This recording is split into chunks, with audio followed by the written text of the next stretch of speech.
Bonjour à toutes et à tous, je suis ravie de vous retrouver pour cette nouvelle émission de Tech Culture. Je suis aujourd'hui avec Nicolas Risque et Romain Barranger. Bonjour messieurs. Bonjour Fanny. Alors vous êtes les cofondateurs de Campus Fund. Alors c'est le premier fonds d'amorçage français destiné aux étudiants et aux jeunes diplômés. Alors Nicolas, pour commencer, pourquoi avoir eu l'idée, en fait comment vous est venue l'idée de créer ce fonds et qu'est-ce qu'il permet de faire concrètement? En fait, les fonds d'investissement pour étudiants, c'est pas quelque chose de nouveau.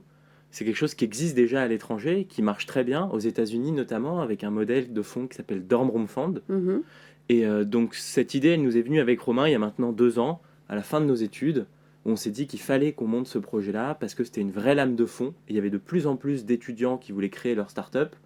Et en fait, nous, on est parti d'un constat, c'est qu'il y a 200 000 étudiants qui veulent entreprendre chaque année, même plus, 300 000 selon certaines statistiques. Ouais, c'est quand même un sacré chiffre. C'est énorme, sauf qu'on s'est rendu compte que 90% d'entre eux n'étaient pas accompagnés Mhm. et manquaient de capitaux. Et de cette statistique, on a créé Campus Fund. Et donc Campus Fund, c'est 3 missions. La première, c'est le financement. Le financement, ça passe par des tickets qui vont jusqu'à 60 000 euros au tout début de la vie des sociétés. La deuxième mission, c'est l'accompagnement. Et donc avec un monsieur qui s'appelle Eric Torres, on a créé une société qui s'appelle Campus Fund Advisory, Mhm. en annexe du fonds. Et cette société, elle accompagne tous les projets que le fonds finance. Et puis on a une troisième mission qui est la démocratisation de l'écosystème Venture Capital. Et pour ce faire, on a toute une communauté d'étudiants sur les campus. Aujourd'hui, on est présent sur une grosse trentaine de campus, Ok. au travers d'une quarantaine d'étudiants.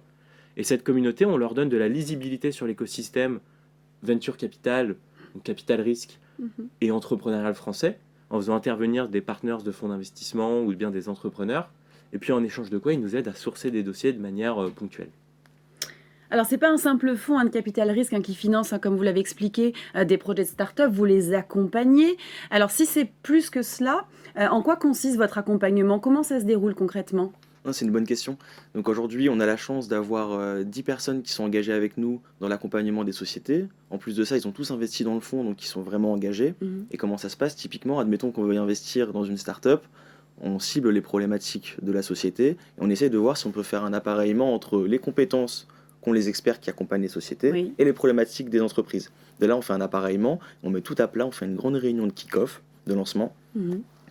Et à partir de là, on définit stratégiquement les points qui vont être creusés dans l'accompagnement. Et l'accompagnement, il est poussé puisqu'il dure entre 12 et 18 mois. En moyenne, le temps que met une société pour lever un autre tour de financement, un autre tour de table.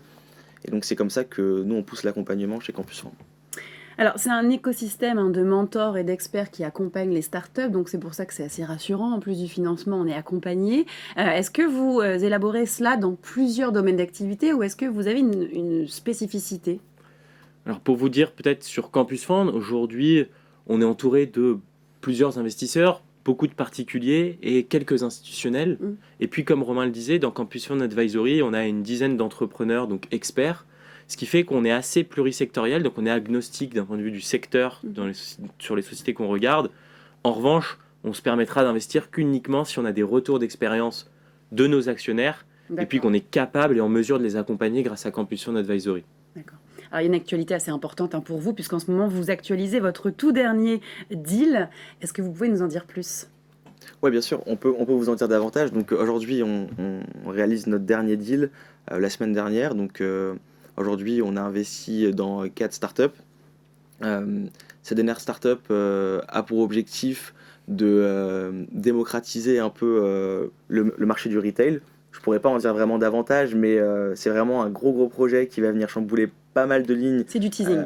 Exactement, qui va venir chambouler pas mal de lignes dans cet écosystème. Et donc on est super ravis de pouvoir accompagner de plus en plus de startups aujourd'hui. Et vous êtes plus sensibilisé aussi sur les questions environnementales. Est-ce que vous choisissez vos startups en fonction aussi des valeurs, ce genre de choses? On sait que les étudiants sont de plus en plus sensibilisés à tout ça. Exactement, et ça d'ailleurs c'est quelque chose qu'on dit depuis le début quand on a fait notre levée de fonds avec Romain à nos investisseurs et puis à l'écosystème. C'est que les étudiants de toute manière sont déjà sensibilisés avec ces problématiques. Et nous, pour vous dire, on voit une grosse centaine de dossiers par mois d'entrepreneurs, enfin de startups.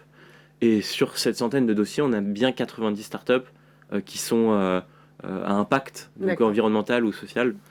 Et aujourd'hui, la composition de notre portefeuille fait que 75% des deals qu'on a réalisés sont à impact de toute manière. Bon, bah super, c'est important de le dire. Alors maintenant, c'est le moment tant attendu de l'émission, c'est la question sans filtre. Pourquoi investir chez les étudiants alors qu'ils manquent de maturité business? Alors ça, c'est une question qui est revenue beaucoup lors de notre levée de fonds avec Romain. Mais en fait, c'est surtout une idée reçue pour la simple et bonne raison que déjà, quand on regarde les statistiques du marché, il y a plus de 20% des licornes mondiales qui sont créées par des étudiants et des vrais étudiants, pas forcément des jeunes diplômés.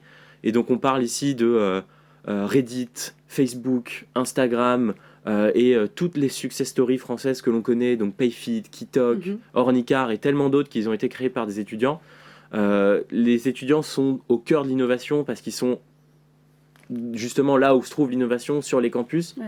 Et donc, c'est les meilleurs et c'est les plus à même d'aller faire des innovations de rupture sur des nouveaux marchés, justement. Eh ben, merci beaucoup pour ces explications. On suivra Campus Fund et toutes les sociétés que vous accompagnez. Merci beaucoup. Merci à vous de nous avoir suivis. Je vous donne rendez-vous très prochainement pour une nouvelle émission, toujours sur Digitechnologie.